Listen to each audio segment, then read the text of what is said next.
Black heads, white heads, লগতে কলা দাগ বহুত পুৰণি এনেদৰে লগাব।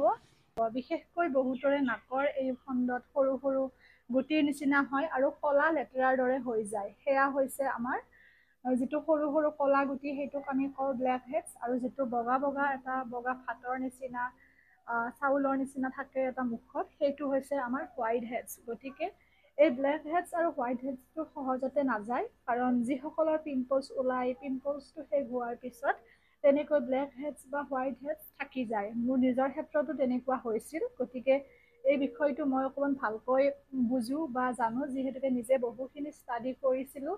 কাৰণ নিজৰ লগত কিবা এটা ঘটনা ঘটিলে সেই বিষয়টোৰ ওপৰত আমি বহুত ভালকৈ ক'ব পাৰোঁ ডাঠি। আৰু মোৰ লগতো তেনেকুৱা পিম্পলছৰ কথাটো মই বহুত বেছি ভালকৈ বুজি পাওঁ বা উপলব্ধি কৰিব পাৰোঁ। গতিকে আপোনালোকে যদি এনেদৰে ব্যৱহাৰ কৰে যথেষ্টখিনি উপকৃত হ'ব।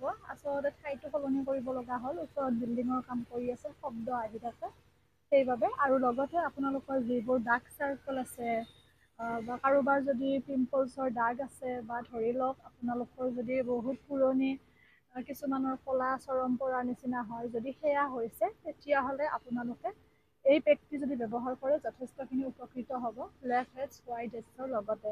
ইয়াত প্ৰয়োজনীয় বস্তুখিনি আপোনালোকক মই কৈ দিছোঁ, একেবাৰে সাধাৰণ বস্তু, ঘৰতে পোৱা বস্তু, লগতে গোটেইখিনি বস্তু নেচাৰেল, আমাৰ প্ৰত্যেকৰে ঘৰত থাকেই কম বেছি পৰিমাণে এইখিনি বস্তু।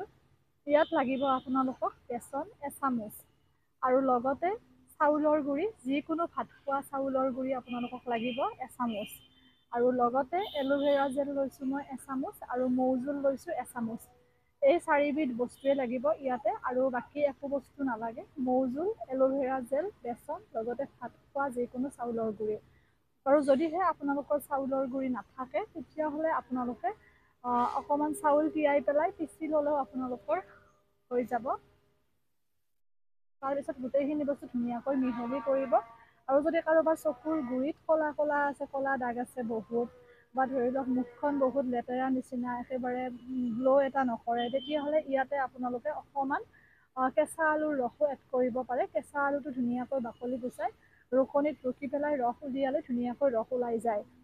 এনেকৈ মই প্ৰায়ে লগাই থাকোঁ। সেয়ে ভাবিলোঁ আপোনালোকৰ লগত আজি ভিডিঅ'টো শ্বেয়াৰ কৰোঁ। আৰু বহুতে সুধিও আছিল যে কেনেকৈ আমি ব্লেক হেডছ বা হোৱাইট হেডছ নোহোৱা কৰিব পাৰোঁ, সেইবাবে মই আজি লগালোঁ আৰু আপোনালোকৰ লগত শ্বেয়াৰ কৰিলোঁ। কেনেকুৱা পালে আপোনালোকে জনাব। মোৰ ভিডিঅ'সমূহ চাই আপোনালোকে উপকৃত হ'লেহে মোৰ ভিডিঅ'টিয়ে সাৰ্থকতা যিহেতুকে লাভ কৰে। গতিকে বস্তুখিনি আপোনালোকে ব্যৱহাৰ কৰিব আৰু মোক জনাবলৈ নাপাহৰিব, আৰু কেনেকুৱা ধৰণৰ ভিডিঅ' বিচাৰে সেয়াও জনাব। আৰু এটা কথা, আমাৰ স্কিনখন আৰু চুলিখিনি ভালে ৰাখিবলৈ আমি পানী বেছিকৈ খাব লাগে, তেতিয়াহে আমাৰ স্কিন আৰু চুলি হাইড্ৰেট থাকে। গতিকে এই দুটা বস্তু আপোনালোকে স্কিপ নকৰিব কোনো কাৰণত। আৰু এনেকৈ লগাব, লগাই পেলাই 30 মিনিট সময় ৰাখিব, আৰু তাৰপিছত ধুনীয়াকৈ ধুই দিব পাৰিব, একো কথা নাই। আৰু যিটো আপোনালোকে মইশ্চাৰাইজাৰ ব্যৱহাৰ কৰে সেইটো যাতে অকণ ভাল হয় সেইটো গুৰুত্ব দিব। কাৰণ মোৰে এটা টাইমত বহুত বেছি পিম্পলছ ওলাইছিল। আপোনালোকক আগৰ ভিডিঅ'টো মই ইতিমধ্যে কৈছোঁ। গতিকে পিম্পলছটো আমাৰ ভিতৰুৱা বিভিন্ন সমস্যাৰ বাবে হয়, লগতে মুখত ধৰি লওক মেকআপ বেছিকৈ কৰাৰ ফলত, বা বিভিন্ন তেনেকুৱা মানে ধৰি লওক কেমিকেল থকা যদি আপোনালোকে মইশ্চাৰাইজাৰ বা ফেচত কিবা এপ্লাই কৰে তেতিয়াও হোৱাৰ চান্স থাকে। টোপনি ক্ষতি হ'লে পিম্পলছ ওলাব পাৰে। গতিকে টোপনিটো আৰু পানী খোৱাটো কম কৰিব নালাগে, বাকী যিয়ে নহওক সেইবাবে।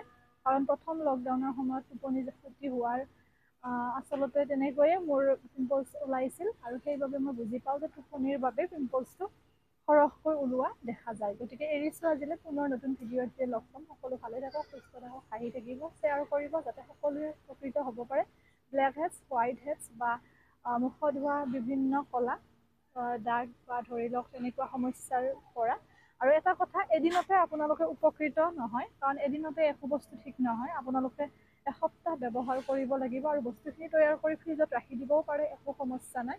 গতিকে এদিনতে কেতিয়াও আমি ভাল ৰিজাল্ট পাব নোৱাৰোঁ। এৰিছোঁ আজিলৈ।